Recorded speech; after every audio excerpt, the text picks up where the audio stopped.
Hi, I'm Rich Cole with Cole Gunsmithing here in our Naples, Florida shop. In our shop and in emails and Facebook and telephone calls, we get a lot of questions about new shooters and youth shooters and what type of gun that they should get. It can be confusing, and in our industry there's a myriad of well-meaning people that oftentimes are fraught with misinformation.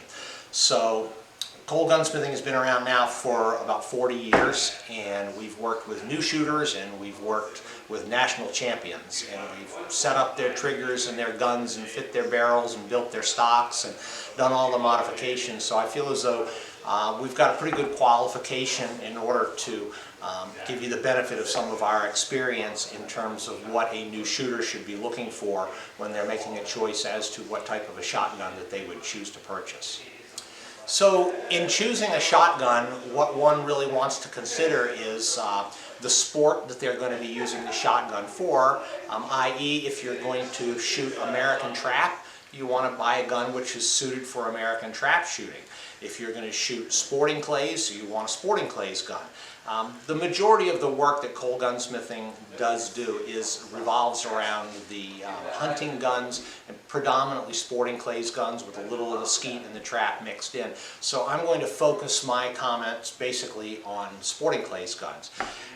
What you really have to choose from in our sports are semi-automatic shotguns versus over-under shotguns. In semi-automatic shotguns, you have basically two types of systems that you can choose from. And this is kind of like, is it a gas engine or is it a diesel engine? You've got a gas-operated gun, and you've got a recoil-operated gun. Gas-operated guns tend to be a little softer shooting because they utilize some of what would be perceived as recoil in the actual cycling of the gun. The first shot is fired, the empty's thrown out, the subsequent cartridge is chambered so that it can be fired. In a recoil-operated gun, there is no gas pressure in effect being bled off and utilized to unlock the bolt and help the gun cycle. And those guns tend to be a little simpler in terms of number of moving parts. They tend to shoot a little cleaner, but they also have a little bit more recoil. Now, the guns that Cole Gunsmithing has a lot of experience with are, of course, the Beretta shotguns, which are all gas-operated, the Fab Arm shotguns, which are gas-operated, and the Benelli shotguns, which are recoil-operated. And these are just some of the brands. There are any number of other brands of guns out there built by Remington, Winchester, Browning, CZ, etc., etc., etc. I'm not trying to make any suggestion as to what is good or what is bad, what is better, what is worse. I'm just trying to present the information to say that if you're going to be a clay target shooter, and if recoil is one of the reasons that you're choosing a semi-automatic shotgun, you probably want to look at a gas-operated semi-automatic shotgun. In over-under shotguns tend to be a little bit more expensive on average than the semi-auto shotgun. They require a little more precision in terms of their manufacture, and generally will require a little bit more handwork in the assembly of the gun, which adds to their cost.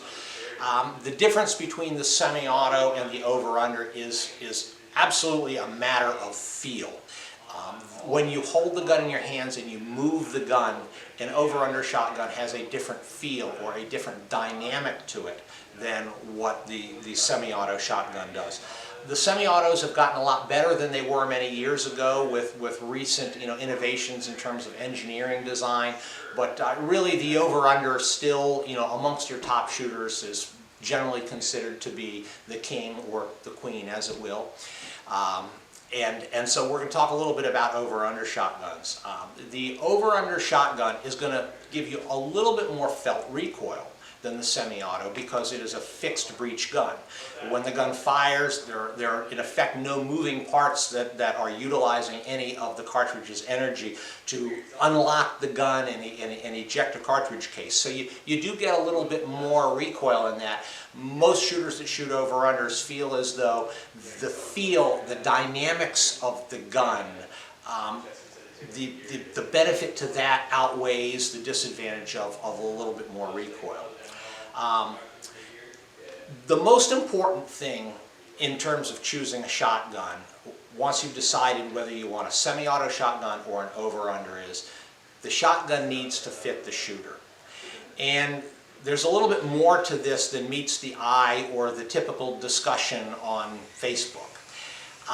It's very, very important that the shotgun have correct symmetry for the shooter. And when we talk about shotgun fit, it isn't just a matter of having the correct length of the stock, which we talk about, length of pull. We have other dimensions which are called drop and cast, and of course grip length, that all play into this. And you know, for a stocker like myself that makes custom stocks on fine guns for high-level shooters for the most part, we go into a lot of detail in terms of all of these different dimensions and how they interface with the shooter. We take into consideration the shooter's anatomical build, and we also have to take into consideration their style of mount. A shooter which has a conventional mount, which is more forward into the gun, as we say, nose over the toes, will shoot a different dimension stock and different design stock than a shooter that is a little more flat-footed, feet close together, heads up. Those are two different style guns for that same individual. So as the shooter is choosing a shotgun, it's very important that you sort of understand that you have to develop a mount. There's a technique that is the shooter's responsibility, you know, to work on. It's kind of like working on a golf swing or a tennis serve, or a youngster learning how to throw a ball. You know, we've got to get, you know, the horse in front of that cart and understand a little bit about that before you can determine whether the gun fits you or not. Generally speaking, for a new shooter, we're trying to keep the costs down. We don't build custom stocks for new shooters. You know, we try and find a gun that is suitable for that shooter and make basic adjustments to that gun in order to get that shooter going with a gun which fits them reasonably well, so that they are able to then sort of define their own style, their own shooting style, at which point, as they improve, we're able to make some additional changes to that gun. Anyone who stays in the sport will graduate on to a higher quality gun at some point. So now we're going to bounce back to the symmetry of the gun in terms of creating a gun which does have reasonably decent dynamics. That is a gun which is a pleasure for the shooter to shoot. We can incorrectly pretty much take any gun and make it theoretically fit a shooter. That does not mean that the gun has correct symmetry and that the dynamics of the gun will be correct. It won't be. It will be a boat paddle instead of a laser pointer in the hands. And so what we have to consider is we have to consider the barrel length relative to the stock length. We have to consider where the weight of the gun is going to end up. We want to try and put the weight of the gun between the shooter's hands. A great analogy here is if you took a barbell, okay, and you slid a couple very light plates out onto the very end of the barbell, and then you took it in your hands and you moved it around, it would be difficult to start it into motion and difficult to change its direction of motion as it's moving around. If we took the plates and we slid them back together right between the hands, we picked up the same barbell with the same amount of weight and we moved it around, it would feel very, very light and nimble. It would be very easy to move this around, okay? That's what we're trying to create with the gun. We don't want the feel of the barbell with the plates out on the end. We want the feel of the barbell with the plates between the hands. This is going to be considered having good dynamics. It makes for a gun which points very, very nicely. In order to achieve that, it's important that the shooter, if they're going to have a fairly short length of pull because they're not tall or they've got short arms, they need a shorter barrel. This is something that's important for the shooter to understand, because you can buy a good quality shotgun that has the wrong characteristics, and nobody can ever get that shotgun to fit you properly, and that's a tough pill to swallow. Let's talk a little bit about gauge. What gauge shotgun should I buy? Generally speaking, in clay target shooting, we encourage shooters to shoot the heaviest gun with the longest barrel that they are comfortable handling. The key part of that phrase is that they are comfortable handling. Heavier guns have less recoil and they will move better in trained hands. Longer barrels contribute to good dynamics and a longer sight plane. That being said, that's not really where we want to go for an individual who's purchasing their first shotgun. But what we do want to understand is that if the shooter buys a lightweight hunting 12 gauge to shoot clay targets, the gun isn't going to have the same kind of handling characteristics, and it is going to have a lot more recoil than a gun with perhaps a little longer barrel and a little bit more weight between the hands. So choosing the gauge, 12 gauge, 20 gauge, 28, 410, most of our work is going to be in the 12 and the 20 gauge range. If shooters are wanting to shoot registered targets, it's where they're actually at some competitive nature, they probably are going to want a 12 gauge gun.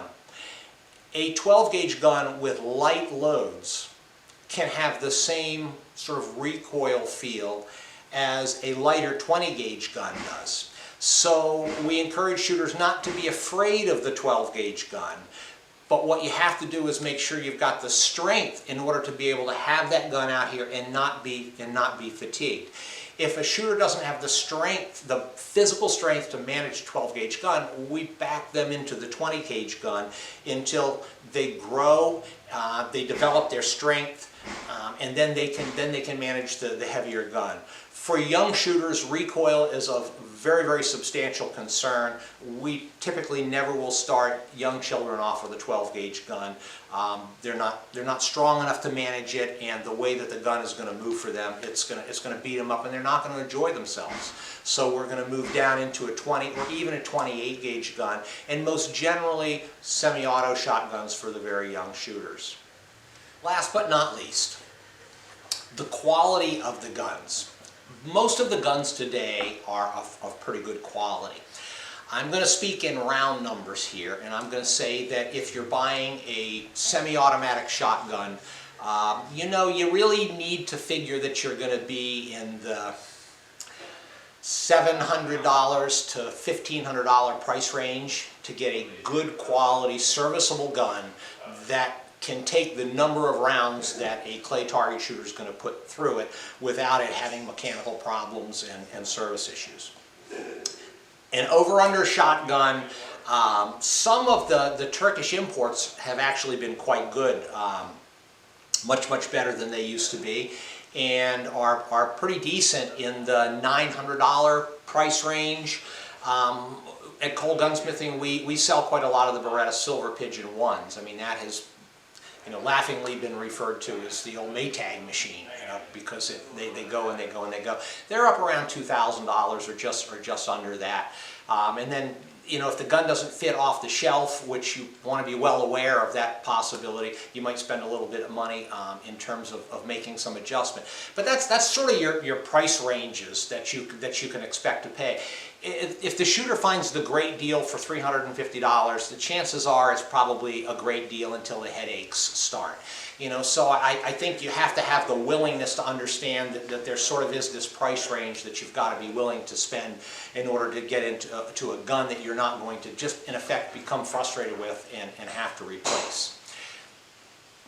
The last thing that I want to say is, in the used gun market, buyer beware. You buy from a reputable dealer that is going to give you some kind of a guarantee, or if you're buying the gun at arm's length from a friend or someone you know from the range, obviously make sure that they're someone of integrity, so that you are buying something with your hard-earned money that is going to be good for you.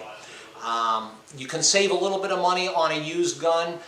Oftentimes what we have found is, in order to buy that really good used gun, you're paying nearly new gun prices, and so the offset of having a warranty on a new gun adds a little bit of confidence to the shooter if they haven't been around the sport and they don't really understand the different brands.